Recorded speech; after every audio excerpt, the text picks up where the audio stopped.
Greetings viewers and welcome back to my channel where gaming and is my specialty. Today we're talking about the stand Fun Fun Fun or Triple Fun, and the stand that belongs to Ojiro Sasami during the Part 8 series. Now we're going to be discussing the stand's, abilities, powers, and overall how it's used during the JoJo series. Without further ado, get straight into it. So first off, let's start off with the appearance. Now Fun Fun Fun possesses a bell-like head and a humanoid torso. Underneath its torso, or at the very end of its hips, it has hanged 4 little small leg-like points, and it stands on 4 disc-like feet.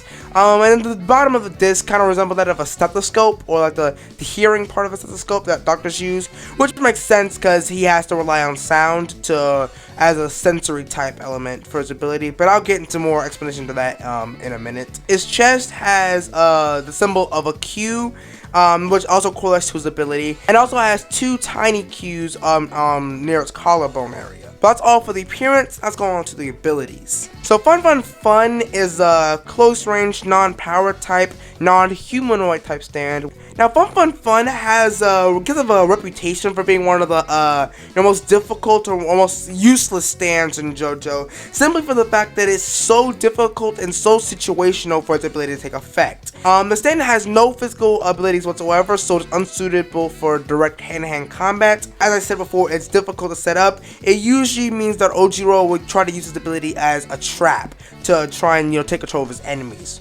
And by speaking of control, let me talk about his ability, which is body puppeteering. Now, once the stand and Ojiro is above the enemy target, Fun Fun Fun can control the target's movements by the runes, similar to that of a marionette. Now, what I mean by body puppeteering is that if a target gets even the slightest injury on the body, they will be affected under Fun Fun Fun, notably under their hands or their feet. Meaning that the injury will clot and it will form into a symbol shape of a Q, and then your limb that's injured will fall under Ojiro's control, allowing him to move him however he wants, almost, as I said before, almost like a puppet or a marionette.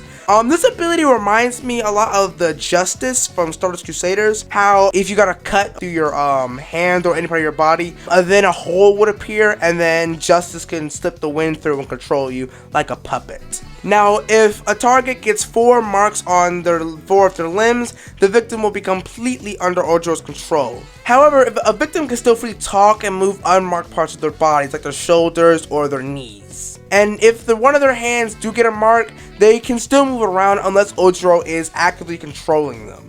So, for example, if all 4 marks is onto them, Ojiro is choosing not to control them for a moment, they can still move around like as if nothing happened. However, the moment Ojiro chooses to control them again, that's when they're completely under his control. If they have 4 marks, of course. Now, once Ojiro does get 4 marks on your body, like all your hands and all your feet are marked down, you will be locked beneath him and you will follow him once he moves. So wherever he goes, you go. Now, the ways to get off and under the control of this victim is that A, Ojiro chooses to relinquish his control, which then removes the mark, or the victim somehow manages to get off and under Ojiro and will no longer be controlled. Because Ojiro, even if you have all marks on your body, Ojiro can't control you unless you are standing directly beneath them. And Ojiro cannot get a mark on you. Like, even if you get an injury, but you're not standing under Ojiro, you will not, get a mark on your body and you will not be taken under his control. Also, Ojiro has to use sound to tell where one of the persons is at,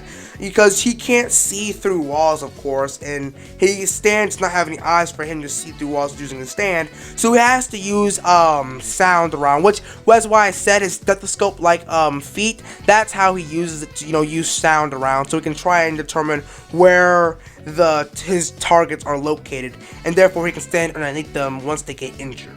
Now, one thing that is noted is that when Ojiro later returns during the manga, it is shown that Fun Fun Fun can be able to place a mark on his victim just by touching them instead of having to injure them first.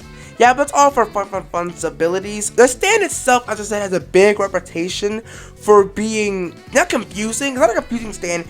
It's just very, very situational, and it's just a lot of work to get the stand's, not even great ability to work. It's really just a Walmart brand version of Surface as well. But yeah, that's all for today. I hope you enjoyed this video. If you did, make sure you like, subscribe, all that jazz. And I'll see you guys in my next video. Peace out.